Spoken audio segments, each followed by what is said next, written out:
وہ ضرورت مند کوئی اور نہیں تھا، وہ میں ہی تھا، میری ہی بیٹی کی شادی تھی۔ اللہ اکبر، اللہ کا ترازو انصاف ہی تولتا ہے، جیسے کرو گے ویسا ہی بھرو گے۔ تم غریبوں کی مدد کرو، اللہ تمہاری مدد کرے گا۔ تم ضرورت مندوں کی ضرورتوں کو پورا کرو، اللہ تمہاری ضرورتیں پوری کرے گا۔ حضرت امام زین العابدین فرماتے ہیں، فرمایا گھر میں غربت لانے کی دوسری سب سے بڑی جو مین وجہ ہے وہ یہ ہے کہ مرد عورت پر غسل فرض ہونے کے بعد فوراً غسل نہ کرنا۔ جو عورت بغیر غسل کے کچن سنبھالتی ہے، کھانا پکاتی ہے، پلیدی کی حالت میں، ناپاکی کی حالت میں، غسل اس کے اوپر فرض تھا، اس نے غسل نہیں کیا، کچن میں چلی گئی، کھانا بنایا، بچوں کو کھلایا، شوہر کو کھلایا، بغیر غسل کیے پلیدی کی حالت میں، ناپاکی کی حالت میں کھانا بنا کر بچوں کو، شوہر کو کھلانے کے بھی دو نقصان ہیں۔ دو نقصانوں کا منہ دیکھنا پڑتا ہے۔ وہ کون سے دو نقصان ہیں؟ ایک تو بچے جب یہ ناپاکی کی صورت میں بنایا گیا کھانا کھائیں گے تو بچوں کی ہڈیوں میں جو برکت ہوگی وہ ختم ہو جائے گی، بچوں کی آنکھوں میں حیا نہیں رہے گی، بچوں کی آنکھوں میں غیرت نہیں رہے گی، شرم و حیا کا جنازہ نکل جائے گا۔ جب ناپاکی کی صورت میں ماں کے ہاتھوں کا بنایا گیا کھانا کھائیں گے نا تو ماں کی محبت دل پہ نہیں رہے گی، یہاں سے ماں کا ادب جاتا رہے گا، والدین کا احترام جاتا رہے گا، آنکھوں میں بے حیائی بیٹھ جائے گی۔ یہ ناپاکی کی صورت میں بنایا گیا کھانا تمہارے بچوں کی آنکھوں سے حیا چھین لے گا۔ دوسرا نقصان شوہر کا حلال کمانے کو جو 100% جی چاہتا تھا وہ 100% سے 50% پہ آ جائے گا۔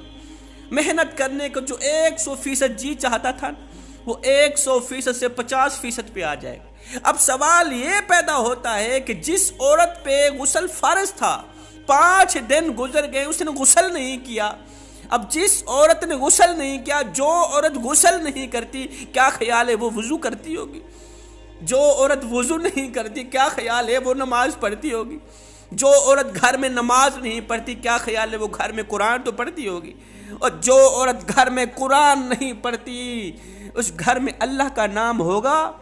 ہرگز نہیں ہوگا۔ جس گھر میں اللہ کا نام نہ رہے، جس گھر میں اللہ رسول کا نام لینے والا کوئی نہ ہو، نماز قرآن پڑھنے والا کوئی نہ ہو، شیطان کیا کرتا ہے؟ بستر اٹھاتا ہے، اس گھر میں بچھا دیتا ہے، اس گھر میں شیطان کا بستر بچھ جاتا ہے، وہ گھر شیطان کا مسکن بن جاتا ہے جس گھر میں اللہ رسول کا نام لینے والا کوئی نہ ہو۔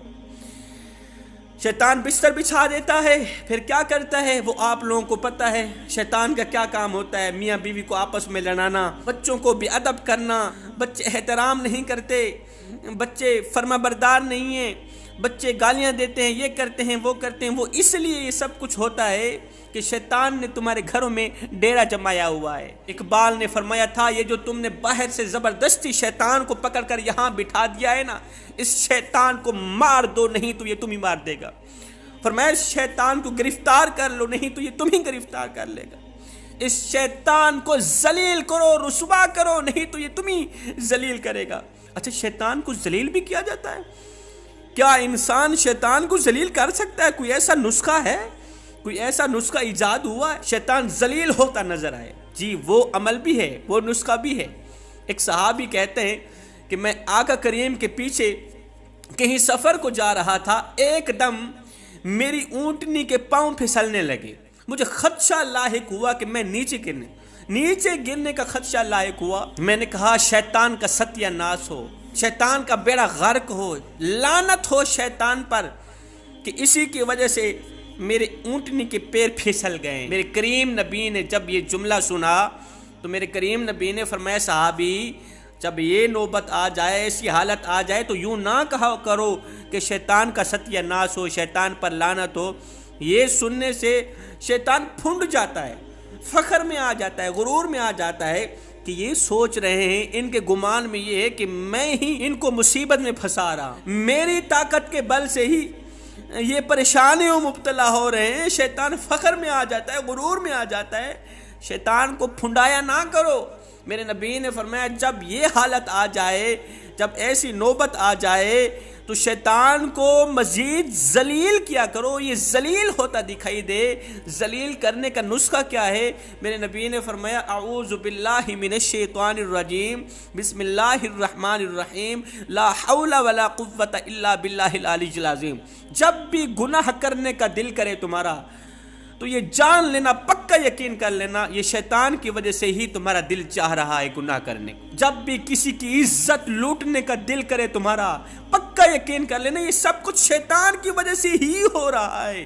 فوراً پڑھ لینا اعوذ باللہ من الشیطان الرجیم، بسم اللہ الرحمن الرحیم، لا حول ولا قوت الا باللہ العلی العظیم۔ یہ پڑھنے سے شیطان ذلیل و خوار ہو کر بھاگتا نظر آئے گا۔ میرے نبی نے فرمایا صحابہ کاش کہ تم شیطان کو ذلیل و خوار ہو کر بھاگتا ایک بار بھی دیکھ لو نا، ساری زندگی اعوذ باللہ من الشیطان الرجیم بسم اللہ الرحمن الرحیم پڑھنا نہ بھولو۔ علامہ اقبال فرماتے ہیں یہ جو تم نے زبردستی باہر سے شیطان کو پکڑ کر یہاں بٹھا دیا ہے نا، اس شیطان کو مار دو نہیں تو یہ تم ہی مار دے گا۔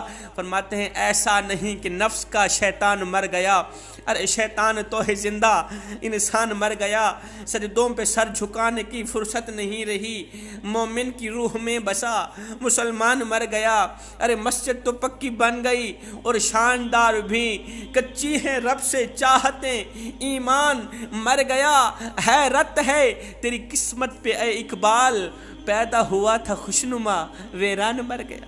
فرمایا اگر تم چاہتی ہو کہ تمہارے گھر میں برکت ہو، رحمت کے فرشتوں کا رخ تمہارے گھر کی طرف ہو جائے، رزق بانٹنے والے فرشتوں کا رخ تمہارے گھر کی طرف ہو جائے، تو اپنے گھر میں بیٹھے شیطان کو بھگا دو، وقت پر غسل کیا کرو، وقت پر وضو کیا کرو۔ فرمایا نمبر 3، رشتہ داروں کے ساتھ بد سلوکی کرنے والی عورت کے گھر میں بھی غربت جنم لیتی ہے۔